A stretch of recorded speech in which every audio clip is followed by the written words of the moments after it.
my next guest is named Sam Barnes, and I have known. Well, let's see. I've known Sam. Well, I met him.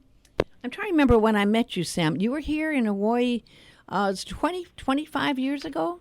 Was it 27 years ago or so? Well, I think it was in the 90s, early 90s, but I'm not sure. well, Sam is. I started going over there in the 80s to train with Master Chen every other year with this Tai Chi intensive he had there. Oh. And that's what brought us together when you were at one of the intensives. That's right. Well, you're the director of Tai Chi Work Studio and Qigong Healing Institute in Beverly Hills. And you've been teaching Tai Chi for more than 42 years. And you've traveled extensively. You've gone to some wonderful places and doing special trips tying in with the martial arts as well. And I wish I'd made a couple of these tours that you've done over the years. You did a tour of Tibet and China in 2015, and you did it again in 2017. And in 2019, you did Tibet and the 32-mile trek around Mount Kailash, which is quite an amazing journey in itself. Of course, then there was a couple-year break there. And you were doing some online teaching, I think, during the COVID era. And gained a lot of interesting new students that wanted to learn Qigong. But I wanted to talk to you about your latest adventures and your new occupation, I think, teaching at, is it UCLA you're going to be starting your teaching at soon? Yeah, UCLA sought me out and offered me a teaching position there to really focus on Chinese psychoneuroimmunology, which meaning through movement, breath, and mind focus, the healing of the body with the mind, but using movements to integrate them into the body, and of course breath work too. So we're beginning that process. I start classes next week, the first series in this semester, and I'm really looking forward to sharing at that in that venue. I think it's amazing. Doesn't it kind of blow your mind, Sam, that you're able to reach people at this level at UCLA at this point? That's just a wonderful opportunity there. Yes. It's great.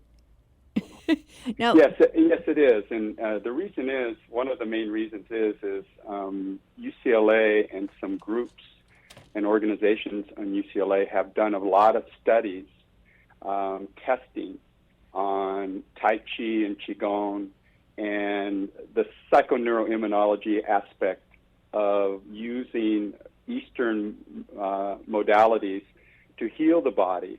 And so they've done a lot of studies there that have been published. And the pandemic kind of purged many of the people that were supporting them in providing Tai Chi and Qigong out. And that's why they sought me, because they heard of me teaching in the community and what I teach. And so it looks like it's going to be a good opportunity to bring some the ancient wisdom of China, the healing modalities, into that venue and allow for the Western mind that is a medical mind, Western medical mind, to see how this particular way of looking at healing works and incorporate maybe into their practices and teachings. I love that. Well, you just did a fantastic trip to Bali. I was following you on Facebook, and you were posting pretty much every day, and you were doing, I don't know where you were staying, but it was lovely seeing you do your Tai Chi and mainly, I guess, Qigong moves every day from a courtyard there. Where were you staying in Bali? Well, I actually, on this trip, went over mostly for myself to just be in Bali, bathe in the healing energy that Bali provides like no other place in the world that I've ever been. It's my fourth trip. That was my fourth trip to Bali, and I caught the energy of it the first trip I was there. And the anchoring consciousness of the peoples that are there that believe in a mix of the local indigenous people of the island and Hinduism. And they are so profound in their practices and so dedicated it in their practices that everywhere you go across the island, there's some type of ritual going on, there's some type of celebration. And so the consciousness there is a healing consciousness, meaning that they're in touch with their inherent nature, meaning love-based emotions. And all the fear is pretty much transformed there.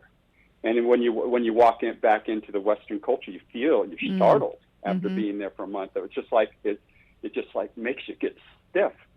Just walking in. I mean, it wasn't even the U.S. I flew to Singapore after 35 days in Bali, and I felt that I was being very alert, and I felt, oh, wow, such a different place. So I went there for that and to really train a lot on my own. And where I was staying was an Airbnb, and it was a villa, and I scheduled it online, and it was in the city of the Ubud, which is the cultural center, Ubud. There's 5 million people in Bali, but probably 4.9 million of them are down in Denpasar, about an hour away, where they have the international airport, more of a Western type of approach of civilization. But up in Ubud, it was just a mecca for people like myself. It's especially a yoga mecca. There's yogis from all over the world that are there, international people traveling there to train with these yogis. And I, for the first time, Cindy, dove into yoga while I was there. Ah. For the first 14 days, I did 10 yoga classes. Well, that's a lot of yoga.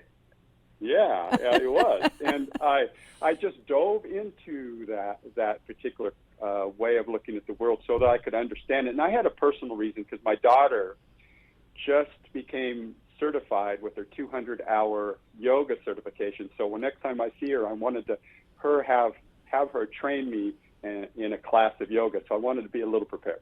Well, there's all kinds of yoga now. I can't believe how many different styles of yoga. There's probably as many different styles of yoga as there is meditation. So what kind of yoga were you doing? Well, you're right about yoga. It is kind of morphed into trying to make it more attractive to a broader sense of people. And so they're starting to, bring the teachers, the advanced teachers are starting to bring different ways of looking at the same thing, naming them differently, so that people can feel comfortable going in and trying it. And when they do that, that morphing, it kind of makes it easier in certain ways, and then allows certain people, especially elderly people, to feel comfortable doing yoga. So I did all of their more advanced ones, Vinyasa, very famous. I did some hot yoga. I did yin yoga. I did hatha yoga, old traditional one. And then there's one over there that's a yoga that's starting to really grow, and in that area, and it's called Himalayan Kriya Yoga. Oh, I haven't heard of that. Well, wow. Kriya, if you know, is if you know about Paramitra Yogananda. That's a higher Kriya, end. Yeah. Babaji and all. Yeah, well, what they've done, this one teacher that was very advanced in yoga there, she started going to a ashram in India that's starting to birth this Himalayan Kriya Yoga out. Wow. And so I went to the first class, probably my fifth class I went to it, and it was just like Qigong, except for it was very, very primal. Wow. It was very, very tribal. I mean, it was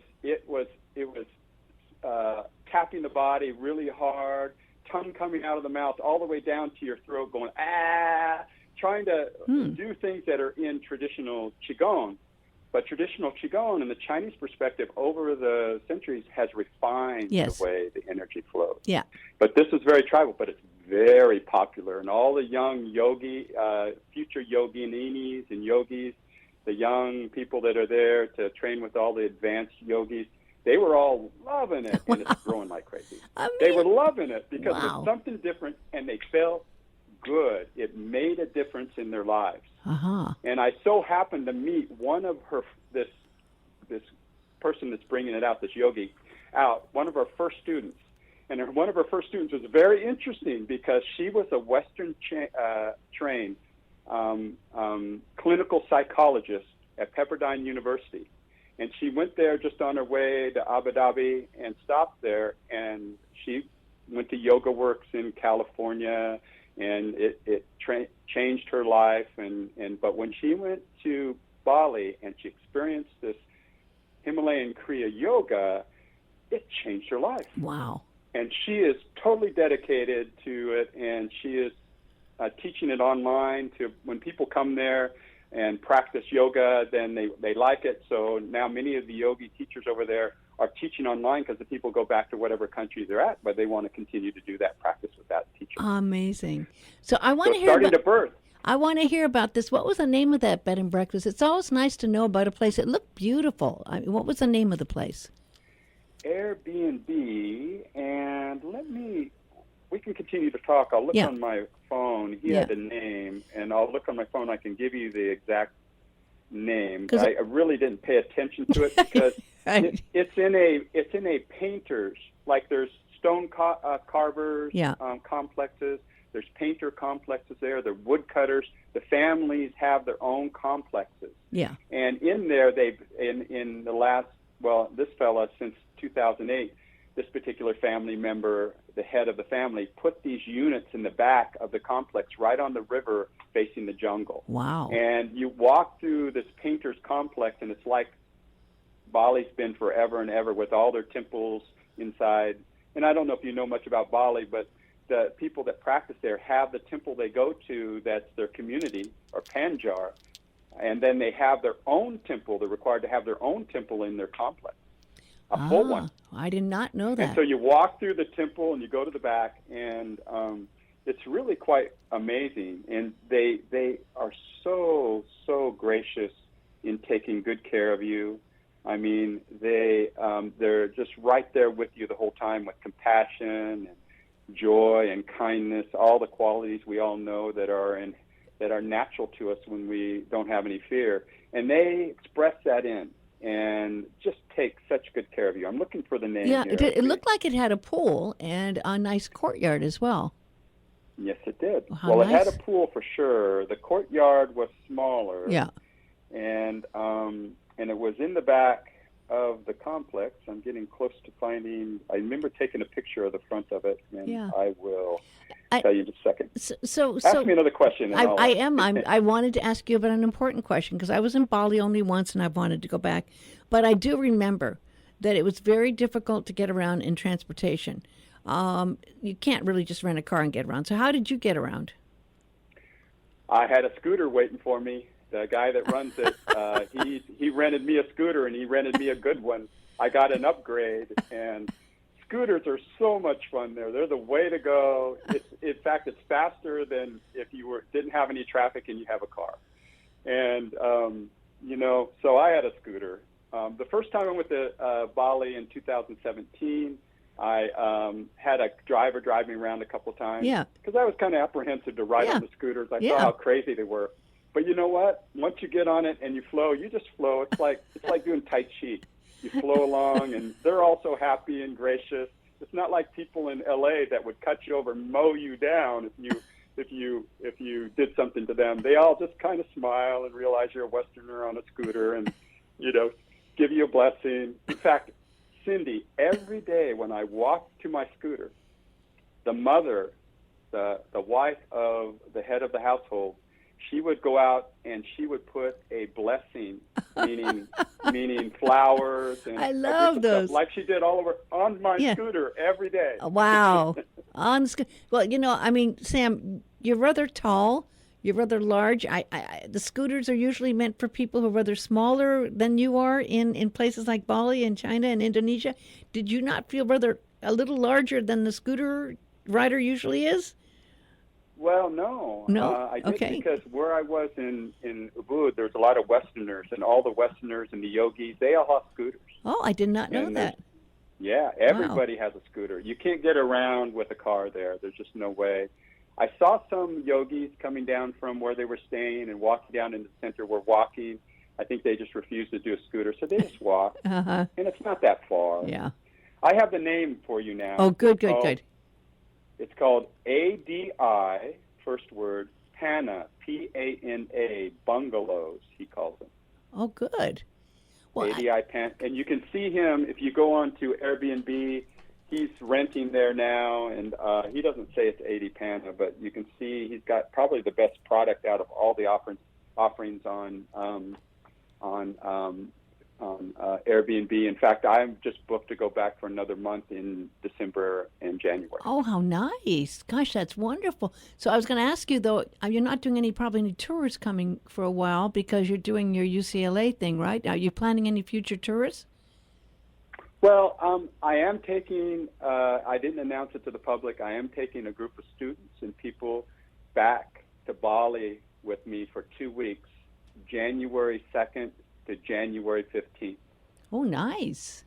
And I've organized and rented out a woodcutter's compound out in the rice fields about 20 minutes by scooter out of the central Ubud. So it's not very far away.